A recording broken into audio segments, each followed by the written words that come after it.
Hi everyone, good morning to one and all. Now today I am going to discuss about Oracle database architecture, the introduction part.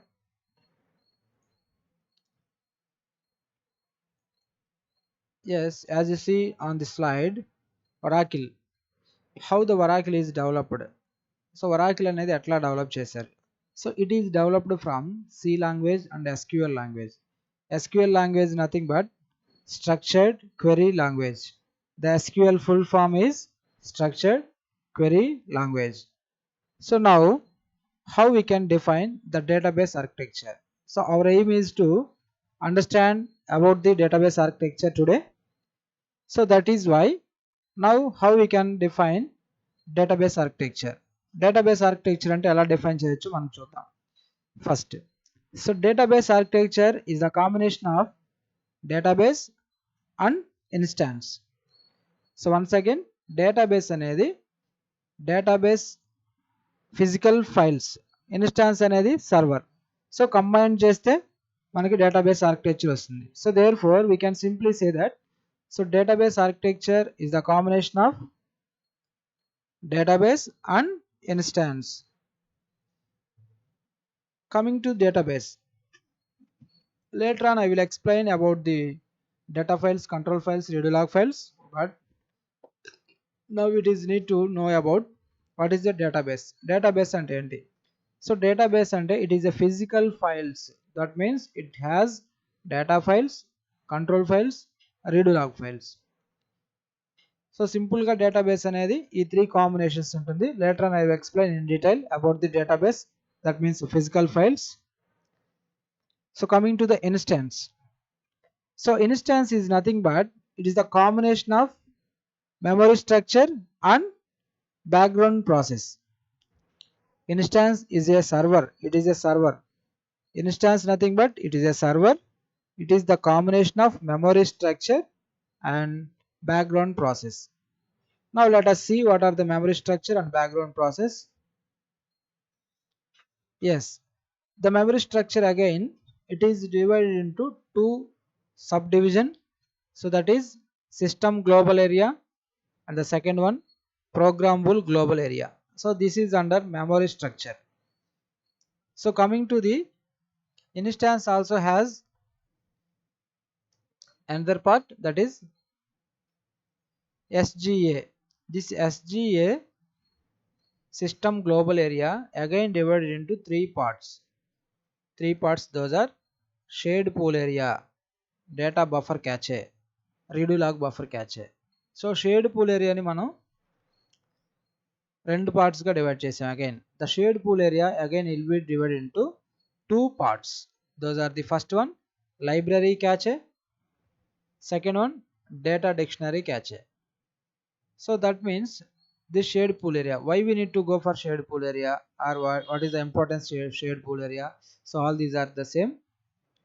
So we will get into touch with later on about these three types, what are the uses of shared pool area, data buffer cache and redo log buffer cache. First thing you learn about system global area. System global area ante enti. So it is a memory, that is memory structure లో ఇది ఒక part. System global area, shared pool area ఉంటుంది, దీంట్లో data buffer cache ఉంటుంది, redo log buffer cache ఉంటుంది. Next coming to the instance అనేది background process అని కూడా చెప్పాము.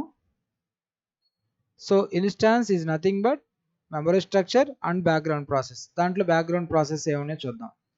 These are the 5 important background process. So those are process monitor, system monitor, database writer, log writer and checkpoint information. Yes, these are the 5 main background process.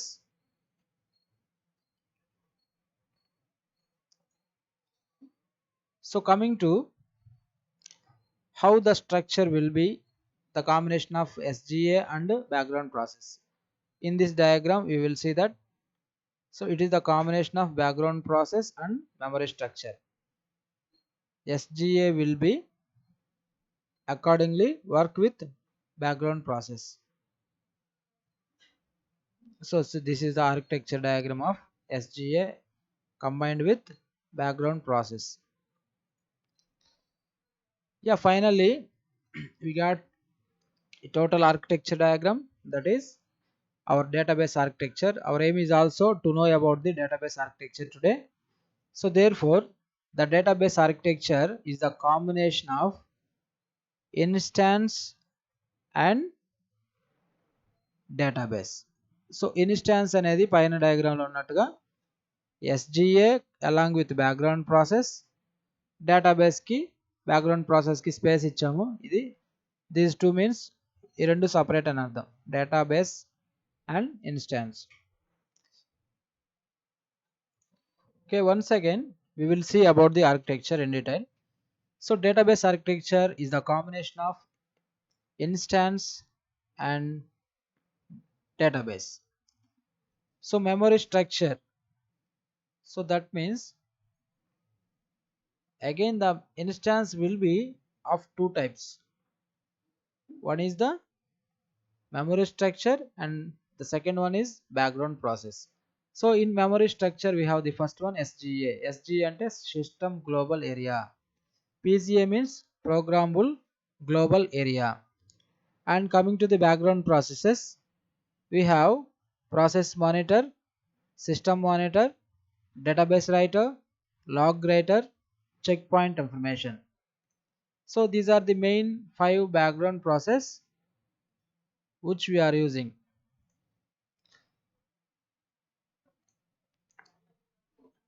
Yes, is it right? So next coming to, so we have in previous RDBMS. RDBMS means relational database management system. In Oracle we have this type of term, that is RDBMS, relational database management system. Relational database management system అంటే ఏంటి? Relational అంటే meaning ఒకే రకమైన వాటిని collect చేయటాన్ని relational database అంటాం. Suppose మనం books ఉన్నాయి అనుకుందాం, ఒకే రకమైన బుక్స్ అంటే మీనింగ్ ఏంటంటే నోట్స్లన్నీ వైట్ నోట్స్లు మొత్తం ఒక ర్యాక్లో, బుక్స్ టెక్స్ట్ బుక్స్లో మెషిన్స్ రిలేటెడ్ మొత్తం టెక్స్ట్ బుక్స్ ఒక ర్యాక్లో, సోషల్ రిలేటెడ్ టెక్స్ట్ బుక్స్ మొత్తం ఒక ర్యాక్లో, ఇట్లా అరేంజ్ చేసుకోవడాన్ని, అంటే ఆ ర్యాక్లో కంప్లీట్గా ఒకటే రిలేటెడ్ ఇన్ఫర్మేషన్ మొత్తం కూడా ఒకటే ఉంటుంది. అలాగే మనకి డేటాబేస్లో కూడా డేటాబేస్ మీనింగ్ డేటాని కలెక్ట్ చేసి ఉంటుంది.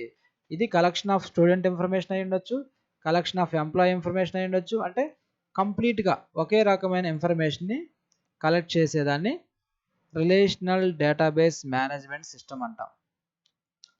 So this is about brief introduction so regarding database architecture. So now we will go in detail about the background process, at the same time SGA. Now coming to SGA in detail. So SGA గురించి మనం detail గా చూద్దాం. System global area. System global ఏరియాలో మనకి 3 types ఉన్నాయని చెప్పానండి. So ఈ 3 types నేను ఆల్రెడీ డయాగ్రామ్ నోట్ చేసి ఉంచాను. ఎస్, ఈ 3 టైప్స్ డయాగ్రామ్ అనేది నోట్ చేసి ఉంచాను ఆల్రెడీ. సో ఇప్పుడు మనం ఏం చేస్తాం, ఎస్జిఏని మనం సిస్టమ్ గ్లోబల్ ఏరియా అని చదవచ్చు, at the same time shade pool, shade global area అని కూడా చదవచ్చు. దీంట్లో సబ్ డివిజన్స్ ఉన్నాయి. ఒకటి షేడ్ పూల్ ఏరియా, రెండోది డేటా బఫర్ క్యాచ్, మూడోది రెడ్యూలాగ్ బఫర్ క్యాచ్. అసలు వీటి యూజ్ ఏంటి, సో యూజ్ ఏంటో చూద్దాం.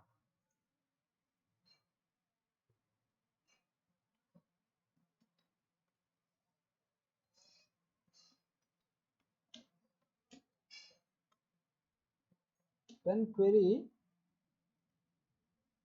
executed by user,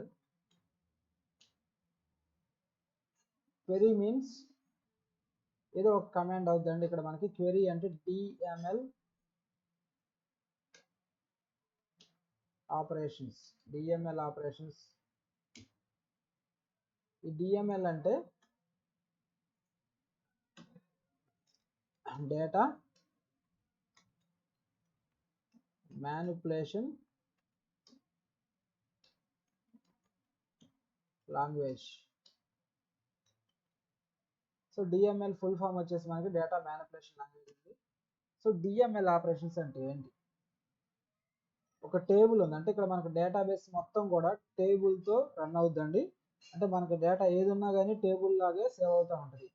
so table లెవెల్లో సేవ్ అవుతుంది కాబట్టి దీన్ని మనం ఏం చేస్తామంటే డేటాబేస్ అప్డేట్ చేయాలన్నా డిలీట్ చేయాలన్నా ఏదైనా ప్రతిదీ కూడా మనకి టేబుల్స్లో జరుగుతూ ఉంటుంది. వర్క్ అంతా కూడా టేబుల్స్లో జరుగుతూ ఉంటుంది. So there four DML operations అంటే మనం మెయిన్గా ఏం చెప్తామంటే ఇన్సర్ట్, డిలీట్,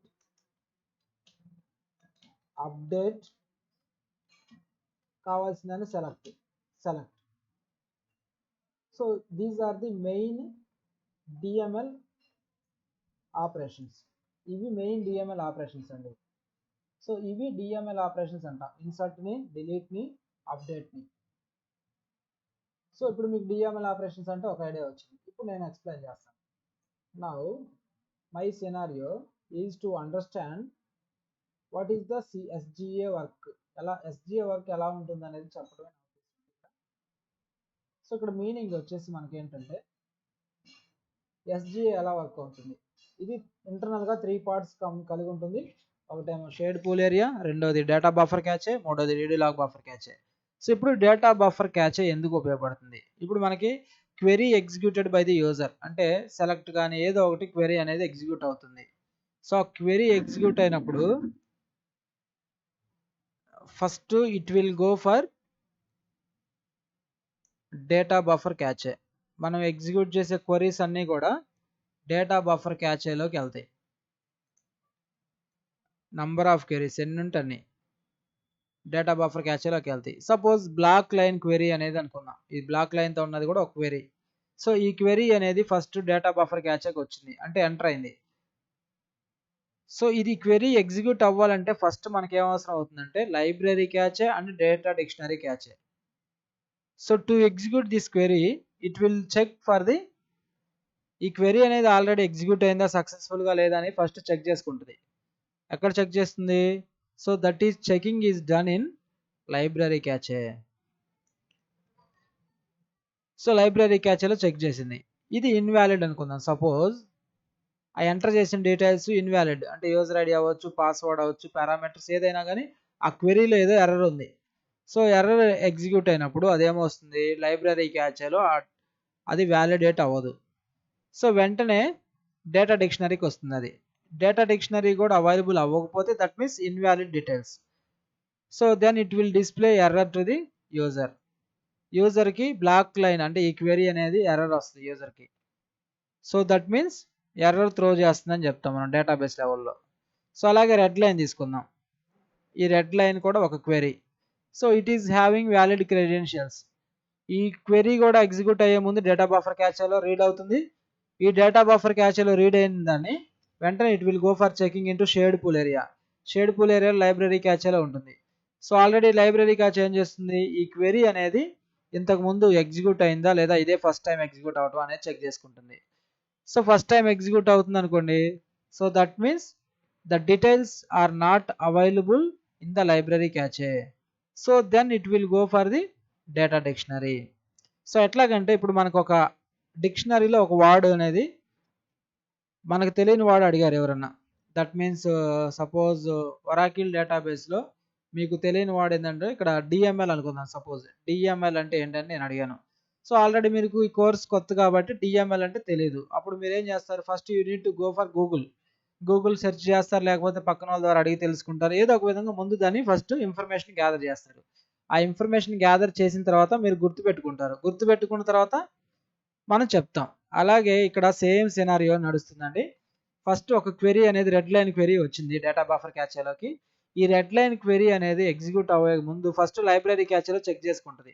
ఇది ఆల్రెడీ ఇంతకుముందు ఎగ్జిక్యూట్ అయిందా, ఓకే లైబ్రరీలో దొరికింది కాబట్టి వెంటనే రిజల్ట్ వస్తుంది. లైబ్రరీలో కూడా ఎగ్జిక్యూట్ అవ్వకపోతే it will come and check in the every object information related to the database stored in data dictionary. ఈ డేటా డిక్షనరీలో ఏముంటుందంటే ఆబ్జెక్ట్స్కి సంబంధించిన ఇన్ఫర్మేషన్ మొత్తం కూడా స్టోర్ అయి ఉంటుంది. సో కాబట్టి ఏం చేస్తుంది, it will checks in the data dictionary. ఈ లైబ్రరీ క్యాచ్ ఏం చేస్తుంది అంటే డేటా డిక్షనరీలోకి వస్తుంది, చెక్ చేస్తుంది. ఓకే ఆ క్వెరీకి సంబంధించిన ఇన్ఫర్మేషన్ డేటా డిక్షనరీలో కూడా అవైలబిలిటీ ఉంటే అప్పుడు ఏం చేస్తుంది, ఇది ఒక కాపీని ఇక్కడ అవైలబిలిటీ ఉన్నదాన్ని ఒక డూప్లికేట్ చేసి ఒక బెస్ట్ ఎగ్జిక్యూషన్ ప్లాన్ రెడీ చేసి పెట్టుకుంటుంది. అంటే మీన్స్ ఫర్ ఎగ్జాంపుల్ సింపుల్గా చెప్పాలంటే దీంట్లో ఉన్న కాపీని డూప్లికేట్ చేసి లైబ్రరీ క్యాచ్లో పెట్టుకుంటుంది. ఫస్ట్ లైబ్రరీ క్యాచ్లోకి తీసుకొచ్చుకొని, అంటే దట్ జస్ట్ లైక్ మనం గూగుల్ చేసి వాటిని ఎట్లా గుర్తుపెట్టుకుంటున్నామో అట్లాగా లైబ్రరీ క్యాచ్లోకి తీసుకొచ్చుకొని ఆ తర్వాత return to the data buffer క్యాచే. ఇక్కడ నుంచి మళ్ళీ రిజల్ట్ మనకి అవుట్పుట్ అనేది లైబ్రరీ క్యాచ్లో నుంచి వస్తుంది. సో సినారీ అర్థమైంది కదా. ఫస్ట్ మనకి ఒక క్వెరీ అనేది ఎగ్జిక్యూట్ అయినప్పుడు, క్వెరీ అంటే ఇక్కడ కమాండ్ అనుకోండి, సపోజ్ డిఎంఎల్ ఆపరేషన్లో ఏదైనా అవ్వచ్చు. ఒక క్వెరీ ఎగ్జిక్యూట్ అవుతున్నప్పుడు ఫస్ట్ ఆ క్వెరీ గురించి సంబంధించిన డీటెయిల్స్ అన్నీ కూడా లైబ్రరీ క్యాచ్లో ఉన్నాయో లేదో చెక్ చేసుకుంటాము. లైబ్రరీ క్యాచ్లో అవైలబిలిటీ లేకపోతే అప్పుడు డేటా డిక్షనరీకి వెళ్తుంది. అది డేటా డిక్షనరీకి వెళ్ళిన తర్వాత దాంట్లో ఇన్ఫర్మేషన్ వ్యాలిడేట్ అయితే వ్యాలిడేట్ ఇన్ఫర్మేషన్ని కాపీ చేసి పెట్టుకుంటుంది. దట్ మీన్స్ డూప్లికేట్ చేసి again it will store a copy. ఒక కాపీని లైబ్రరీ క్యాచ్లో స్టోర్ చేసుకొని అప్పుడు రిజల్ట్ ఇస్తుంది. ఈసారి same query red line query మళ్ళీ ఎగ్జిక్యూట్ అయింది అనుకోండి, ఈసారి లైబ్రరీ క్యాచ్ అవైలబిలిటీ ఉంది కాబట్టి ఎగ్జిక్యూషన్ అనేది ఫాస్ట్గా జరుగుతుంది. So this is how shared pool area will work while executing the DML operation. So coming to the data dictionary కూడా చెప్పానండి. లైబ్రరీ క్యాచ్ ఎందుకు ఉపయోగపడుతుంది? రిజల్ట్ని వెంటనే డిస్ప్లే చేయడానికి లేదా ఆ క్రెడెన్షియల్స్కి సంబంధించిన డేటాని వ్యాలిడేట్ చేసి రిజల్ట్ డిస్ప్లే చేయడానికి లైబ్రరీ క్యాచ్ ఉపయోగపడుతుంది. లైబ్రరీ క్యాచ్ అంటే ఇండైరెక్ట్గా ఏం చెప్పొచ్చు, it is the collection of information regarding the objects లేదా DML operations. If it is already executed then a copy is stored in the library cache. So coming to the data dictionary. ఈ data dictionary ఎందుకు use అవుతుంది? So data dictionary మనకి ఎందుకు use అవుతుందంటే object related information మొత్తం కూడా data డిక్షనరీలో store అయి ఉంటుంది. If suppose 100 employees already work చేస్తున్నారు, ఈ 100 ఎంప్లాయీస్ ఇన్ఫర్మేషన్ అంతా ఆల్రెడీ వెల్ నోన్. సో నేను రీసెంట్గా ఒక 101 ఎంప్లాయీని రిక్రూట్ చేసుకున్నాను. ఈ రీసెంట్ ఎంప్లాయీ డేటా అనేది ఆఫీస్లో ఉంటుంది, కానీ అందరికీ తెలియదు అతని గురించి. మనం అనౌన్స్ చేస్తే తెలుస్తుంది. అలాగే ఆ ఎగ్జాంపుల్ తీసుకుందాం. ఇప్పుడు ఎంప్లాయీ 1 అనేది ఎంప్లాయీ 1 గురించి డేటా వచ్చింది. అంటే సపోజ్ నేను చూశాను పలానా వ్యక్తి వచ్చాడు, అతని గురించి పలానా పేరు అడిగాను. ఓకే, పేరు చెప్పాడు పలానా రమేష్ అని. ఈ రమేష్ గురించిన ఇన్ఫర్మేషన్ నేను డేటా బఫర్ క్యాచ్లో ఎంటర్ చేస్తున్నా. డేటా బఫర్ క్యాచ్లో ఎంటర్ చేసినప్పుడు ఏమవుతుందంటే it will check in the library cache. Library క్యాచ్లో చెక్ చేస్తే అది వాడు కొత్తగా వచ్చాడు కాబట్టి వాడి గురించి డీటెయిల్స్ లైబ్రరీ క్యాచ్లో అవైలబుల్ అవ్వవు. సో కాబట్టి ఇదేం చేస్తుంది, ఆఫీస్కి వెళ్తుంది. ఆఫీస్కి వెళ్ళి డేటా డిక్షనరీలో చెక్ చేసుకుంటుంది. ఓకే, ఆఫీస్లో కొత్తగా ఎంప్లాయీ ఎవరు వచ్చారంటగా రమేష్ అనే అతను అంటే ఓకేనండి వచ్చారు, ఎంప్లాయీ అంటే తీసుకున్నాము, అంతా ఓకే, ఐడి కార్డు ఇదంతా ఓకే అనగా సో అప్పుడు అతని గురించిన డీటెయిల్స్ని ఇది ఏం చేస్తుంది, లైబ్రరీ క్యాచ్లో ఒక కాపీ పెట్టుకుంటుంది. ఒక కాపీ పెట్టుకొని అప్పుడు మనకి రిజల్ట్ ఎగ్జిక్యూట్ చేస్తుంది. రిజల్ట్ అనేది అప్పుడు డిస్ప్లే చేస్తుంది, అంటే వ్యాలిడేట్ చేస్తుంది. ఎంప్లాయీ అనేది రియల్ టైంలో అతను ఎగ్జిస్ట్ అయినా కానీ అతని ఇన్ఫర్మేషన్ అనేది అప్డేట్ అవ్వలేదు. సో దట్ మీన్స్ ఆ వ్యాలిడేట్ అయ్యేంత వరకు ఇన్ఫర్మేషన్ మనకి డేటా డిక్షనరీలో సేవ్ అయి ఉంటుంది. డేటా డిక్షనరీలో నుంచి వ్యాలిడేట్ అయిన తర్వాత ఆ డేటా డిక్షనరీ నుంచి మనకి లైబ్రరీ క్యాచ్లోకి తీసుకుంటుంది. లైబ్రరీ క్యాచ్లో నుంచి అవుట్పుట్ రిలీజ్ అవుతుంది. So this is about how the scenario will work. So data buffer క్యాచే అనేది ఎందుకు ఉపయోగపడుతుంది? So coming to the data buffer cache. ఈ డేటా బఫర్ క్యాచే ఏంటంటే క్వరీస్ రిలేటెడ్ ఇన్ఫర్మేషన్ మొత్తం కూడా టెంపరీగా, అంటే కమిటెడ్ ట్రాన్సాక్షన్స్ అంటామండి ఇక్కడ, కమిట్ అన్కమిట్. కమిటెడ్ ట్రాన్సాక్షన్స్ అంటే సపోజ్ ఒక టేబుల్ క్రియేట్ చేస్తున్నాము, టేబుల్ క్రియేట్ చేయడం కంప్లీట్ అయిపోయింది, అప్పుడు కమిట్ అనే కమాండ్ ఇస్తాం. కమిటెడ్ ట్రాన్సాక్షన్స్ అన్నీ కూడా డేటా బఫర్ క్యాచేలో నుండి క్లియర్ అయిపోయి డేటా ఫైల్స్లోకి రిటర్న్ అవుతాయి, రైట్ అవుతాయి. దట్ మీన్స్ ఆ టెంపరీగా ఎక్కడ సేవ్ అవుతుందంటే డేటా బఫర్ క్యాచేలో సేవ్ అవుతుంది. మనం ఏదైతే డెలివర్ చేస్తున్నామో ఆ క్వెరీ రిలేటెడ్ ఇన్ఫర్మేషన్ మొత్తం కూడా temporary stored in data buffer cache. Coming to the redo log buffer cache. ఈ రీడ్ లాగ్ బఫర్ క్యాచే ఏంటంటే ఈ క్వెరీస్ వన్ బై వన్ ఇలా 1 2 3 ఇలా ఈ క్వెరీస్ ఏవైతే ఎగ్జిక్యూట్ అవుతున్నాయో ఆ క్వెరీ రిలేటెడ్ ఇన్ఫర్మేషన్ అంతా కూడా ఇక్కడ రికార్డ్ అవుతూ ఉంటుంది. రీడ్ లాగ్ బఫర్ క్యాచ్లో రికార్డ్ అవుతూ ఉంటుందండి. Recording means same just like a log register లాగా. మనం ఒక లైబ్రరీకి వెళ్ళాము, 100 మెంబర్స్ వచ్చారు. 100 మెంబర్స్ గురించిన ఇన్ఫర్మేషన్ మొత్తం కూడా రిజిస్టర్ అవుతూ ఉంటుంది లాగ్ రైటర్. తర్వాత లాస్ట్కి లైబ్రరీ ఏమైంది, టైం అయిపోయగానే కంప్లీట్గా లైబ్రరీ మొత్తం ఖాళీగా ఉంటుంది, కానీ లాగ్ రైటర్ మాత్రం అలాగే మెయింటైన్ చేస్తూ ఉంటారు. నిన్నటి గురించి డీటెయిల్స్ అడిగినా కూడా లాగ్ రైటర్లో సేవ్ అవుతాయి. సో అట్లాగే ఒక క్వెరీ అనేది ఎగ్జిక్యూట్ అయ్యేటప్పుడు టెంపరీగా డేటా బఫర్ క్యాచ్లో ఉంటుంది. ఎప్పుడైతే కమిట్ అనే కమాండ్ ఇచ్చామో డేటా బఫర్ క్యాచ్లో ఉన్న ఇన్ఫర్మేషన్ మొత్తం కూడా డేటా ఫైల్స్లోకి రైట్ అవుతుంది, డేటా ఫైల్స్లోకి పంపిస్తాం. ఈ డేటా ఫైల్స్లోకి ఎట్లా పంపిస్తామంటే బ్యాక్గ్రౌండ్ ప్రాసెస్ గురించి చెప్తాను. సో ఫస్ట్ ఈ 3 కంప్లీట్గా విన్న తర్వాత డేటా బ్యాక్గ్రౌండ్ ప్రాసెస్ యాడ్ చేస్తానండి. సో ఇక్కడ డేటా బఫర్ క్యాచ్ అనేది టెంపరీగా ఆ క్వెరీస్ రిలేటెడ్ ఇన్ఫర్మేషన్ మొత్తం కూడా స్టోర్ చేసుకుంటుంది. కానీ రీడ్ లాగ్ బఫర్ క్యాచ్ ఏం చేస్తుంది అంటే ఈ ఇన్ఫర్మేషన్ ఏదే ఫస్ట్ ఏ క్వెరీ రన్ అయింది, తర్వాత ఏ క్వెరీ, దీని గురించిన రికార్డ్ అంతా కూడా దీంట్లో మెయింటైన్ చేస్తాయి. Redo log file, that means redo log buffer cache అంటాం. ఎప్పుడన్నా అన్వాంటెడ్గా సిస్టమ్ అనేది ఆ ఫైల్ అనేది కరప్ట్ అయితే ఈ రీడ్ లాగ్లో ఉన్న ఇన్ఫర్మేషన్ బట్టి మనం రికవర్ చేసుకోవచ్చు అనమాట. సో అది తర్వాత మీకు లైవ్లో వస్తుంది. సో ఇప్పుడు ఇంతవరకు అర్థం చేసుకోండి. ఫస్ట్ డేటా బఫర్ క్యాచ్ అనేది ఎందుకు ఉపయోగపడుతుందంటే మనం ఒక క్వెరీ ఎగ్జిక్యూట్ చేసినప్పుడు టెంపరీగా అది ఎక్కడ సేవ్ అవుతుంది, ఇన్ఫర్మేషన్ మొత్తం కూడా డేటా బఫర్ క్యాచ్లో సేవ్ అవుతుంది. యూజర్ ఎప్పుడైతే కమిట్ అనే కమాండ్ అంటే కమిటెడ్ ట్రాన్సాక్షన్ అంటాం, ఇక్కడ ట్రాన్సాక్షన్ అనేది ఎప్పుడైతే కమిట్ అయిందో అప్పుడు డేటా బఫర్ క్యాచ్ అనేది ఆ ఉన్న మెమరీని కంప్లీట్ అయ్యి కమిటెడ్ ట్రాన్సాక్షన్స్ అన్ని కూడా డేటాబేస్ రైటర్ ద్వారా డేటా ఫైల్స్లోకి రైట్ చేస్తుంది అలా అనమాట. So that is about data buffer cache. Coming to the redo log buffer cache. Redo log buffer cache గురించి సింపుల్గా చెప్పాను కాబట్టి ఇది ఏదైతే మనకు టెంపరీగా స్టోర్ చేసుకుంటుందో ఆ ఇన్ఫర్మేషన్, ఆ క్వెరీ రిలేటెడ్ ఇన్ఫర్మేషన్ మొత్తం కూడా 1 by 1 మనకి రీడ్ లాగ్ బఫర్లో ఎంటర్ అవుతూ ఉంటుంది, రీడ్ లాగ్ బఫర్ క్యాచ్లో ఎంటర్ అవుతూ ఉంటుంది. So this is about system global area which includes shared pool area. Why we need to go for shared pool area? Why we need shared pool area అంటే సింపుల్గా ఇట్లా చెప్పుకోవచ్చు. whenever a query is executed, so whenever a query is executed or given by the user,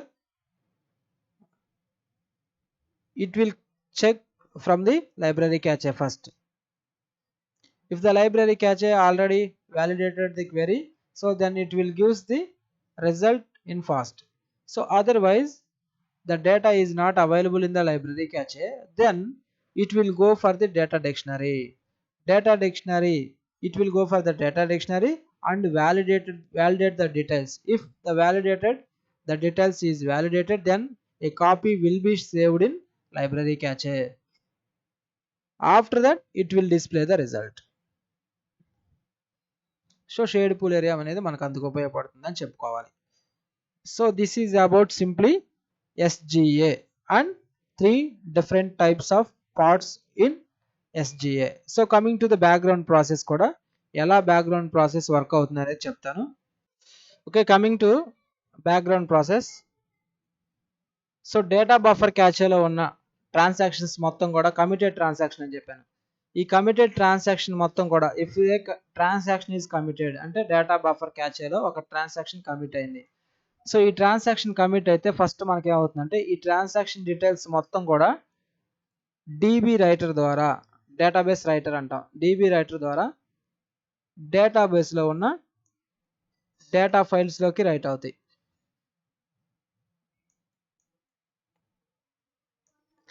so this is the background process which will used for the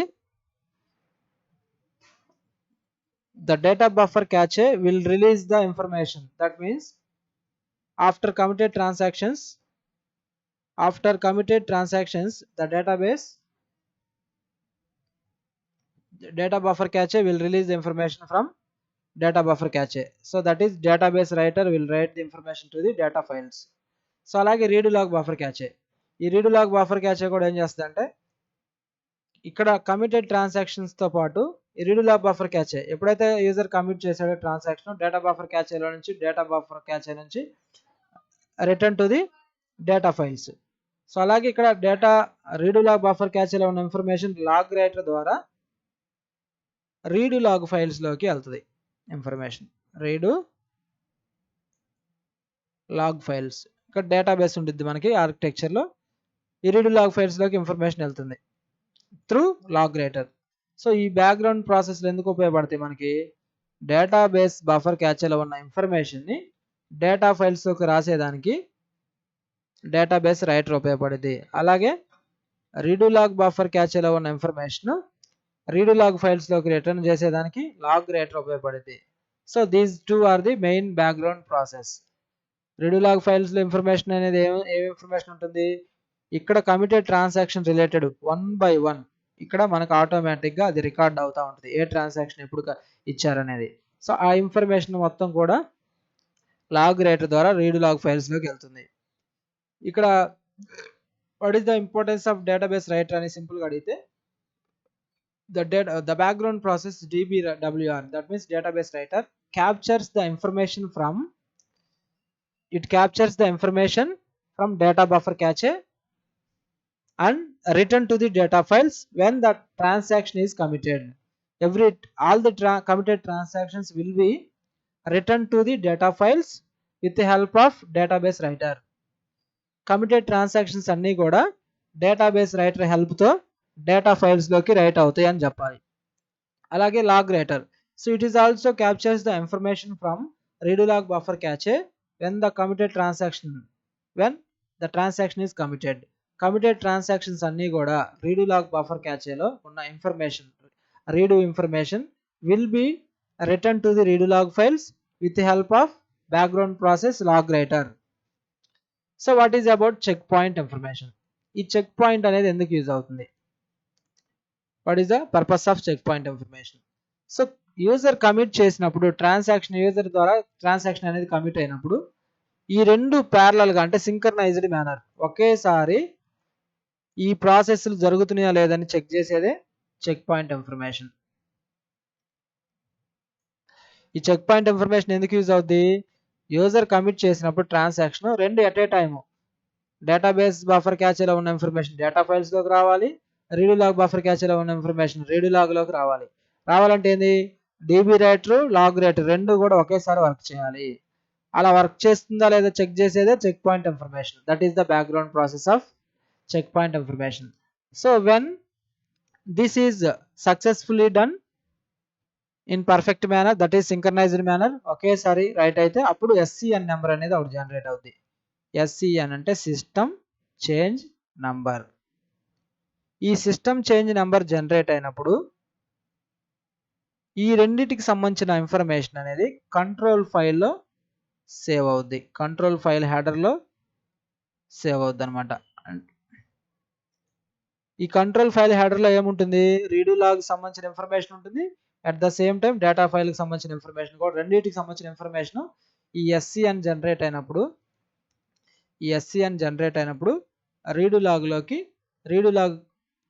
read log and data file information control file హెడర్లో మనకి save అవుతుంది.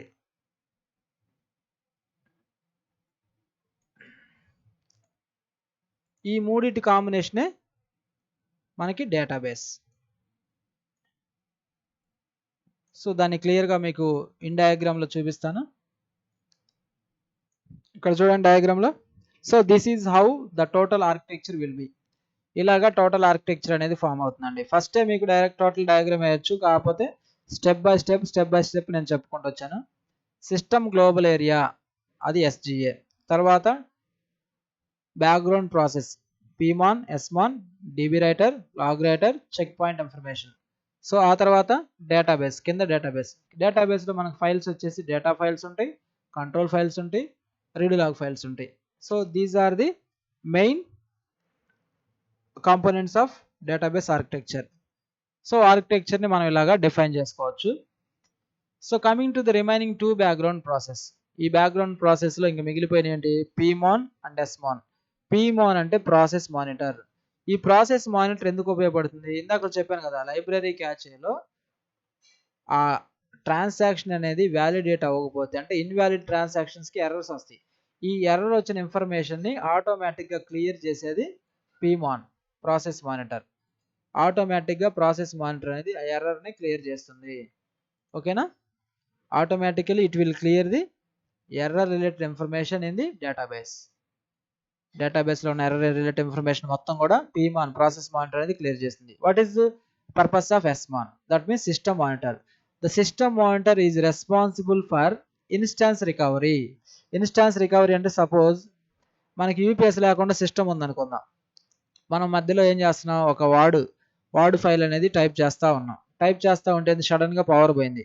మనం ఒక 10 పేజీలు కొట్టాం. 10 పేజీలు కొడితే ఆటోమేటిక్గా ఏమవుతుంది, ఆ 10 పేజీలో ఉన్న ఇన్ఫర్మేషన్ మొత్తం పోయింది.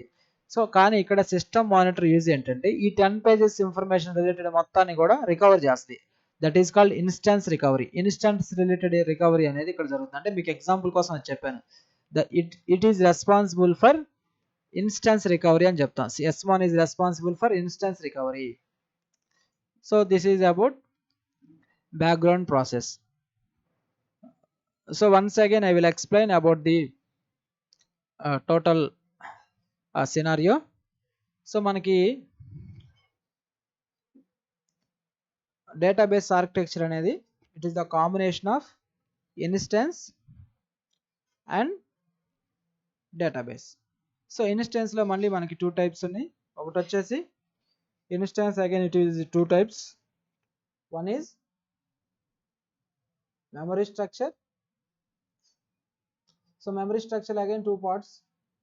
ఒకటి SGA, రెండోది PGA.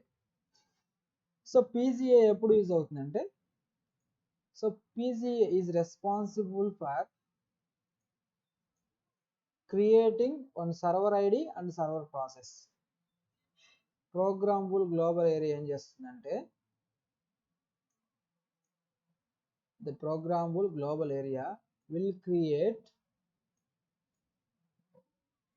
PGA will create one server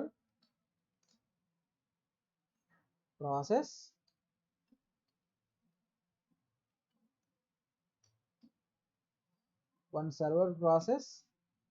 and one session ID.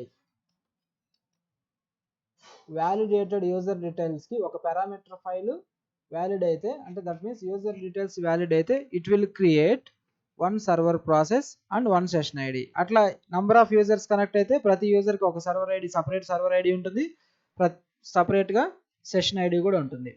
So after PGA start అయిన తర్వాత దెన్ SGA విల్ స్టార్ట్. ఈ SGA అనేది ఇంటర్నల్గా SGA స్టార్ట్ అవుతుంది.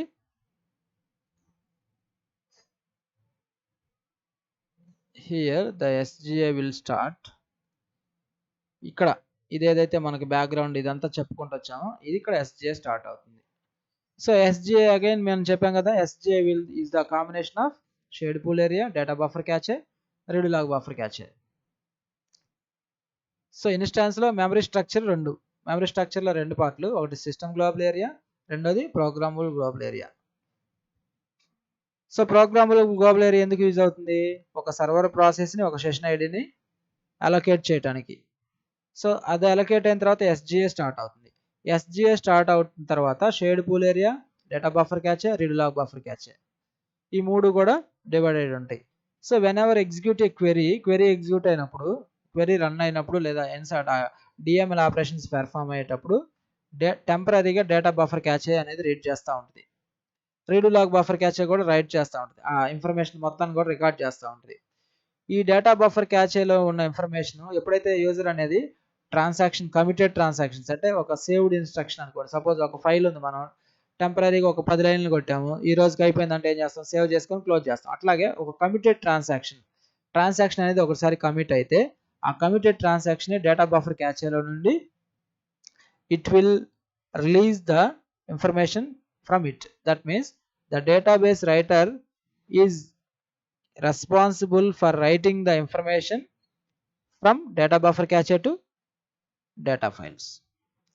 ఇంకా సింపుల్ గా చెప్పాలంటే ఇందాక చెప్పాను కదా, database writer is captures the information from data buffer క్యాచే when it is the transaction commit అయినప్పుడు ఆ ఇన్ఫర్మేషన్ తీసుకొచ్చి డేటా ఫైల్స్లో పెట్టేస్తుంది.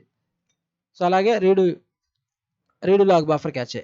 ఈ ఎప్పుడైతే ఇక్కడ ట్రాన్సాక్షన్ అనేది కమిట్ అయిందో ఆటోమేటిక్గా దానికి సంబంధించింది కూడా ఇక్కడ ఆ రైట్ అప్ అనేది కంప్లీట్ అయిపోతుంది. లాగ్ రిజిస్టర్ కూడా కంప్లీట్ చేస్తుంది. ఆ లాగ్లో ఉన్న రిజిస్టర్లో ఉన్న ఇన్ఫర్మేషన్ మొత్తం లాగ్ రైటర్ బ్యాక్గ్రౌండ్ ప్రాసెస్ ద్వారా మనకి ఇక్కడ రీడ్ లాగ్ ఫైల్స్లోకి ఇన్ఫర్మేషన్ వెళ్తుంది. ఈ రెండు ప్రాపర్గా సింకింగ్ మేనర్లో అంటే ఎట్ ఏ టైం వెళ్ళినాయా లేదా, ఒకేసారి వెళ్ళిందా లేదా అది చెక్ చేసుకునే ప్రాసెసే చెక్ పాయింట్ ఇన్ఫర్మేషన్. ఈ రెండు ప్రాపర్గా సింక్ అయినాయా లేదా అంటే సింకింగ్ మేనర్, ఒకేసారి ఆ వర్క్ జరిగిందా లేదా చెక్ చేసుకునేది చెక్ పాయింట్ ఇన్ఫర్మేషన్. ఈ చెక్ పాయింట్ ఇన్ఫర్మేషన్ చెక్ చేసిన తర్వాత ఓకే రెండు ఎట్ ఎ టైం జరిగిపోయింది అంటే ఆ ట్రాన్సాక్షన్ రిలేటెడ్ ఇన్ఫర్మేషన్ డేటా ఫైల్స్లో సేవ్ అయింది, రీడ్ లాగ్ ఫైల్స్లో సేవ్ అయిన తర్వాత అప్పుడు మనకి ఒక ఎస్సిఎన్ నెంబర్ అనేది జనరేట్ అవుతుంది. That is called system change number. ఈ సిస్టమ్ చేంజ్ నెంబర్ జనరేట్ అవుతుంది. ఈ సిస్టమ్ చేంజ్ నెంబర్ జనరేట్ అయిన తర్వాత అప్పుడు ఆ ట్రాన్సాక్షన్ రిలేటెడ్ ఇన్ఫర్మేషన్ మొత్తం కూడా మనకి కంట్రోల్ ఫైల్ హెడర్లో సేవ్ అవుతుంది, కంట్రోల్ ఫైల్స్లో సేవ్ అవుతుంది. ఈ రెండింటికి సంబంధించిన ఇన్ఫర్మేషన్ కంట్రోల్ ఫైల్స్లో సేవ్ అవుతుంది. కానీ డేటా ఫైల్స్లో ఓన్లీ డేటా రిలేటెడ్ ఇన్ఫర్మేషన్ ఉంటుంది, రీడ్ లాగ్లో ఓన్లీ రీడ్ లాగ్ ఇన్ఫర్మేషన్ ఉంటుంది. కానీ ఈ రెండింటికి సంబంధించిన ఇన్ఫర్మేషన్ మనకి కంట్రోల్ ఫైల్లో ఉంటుంది. So this is about how the database architecture will work. Background process కూడా ఎలా వర్క్ అవుతుంది అనేది చెప్పాను. This is about clearly basic idea of architecture. ఇంకేదైనా డౌట్స్ ఉంటే మీరు పర్సనల్గా పింక్ చేయండి. I will explain if any doubts you raise. Okay, thank you for watching. Have a nice day.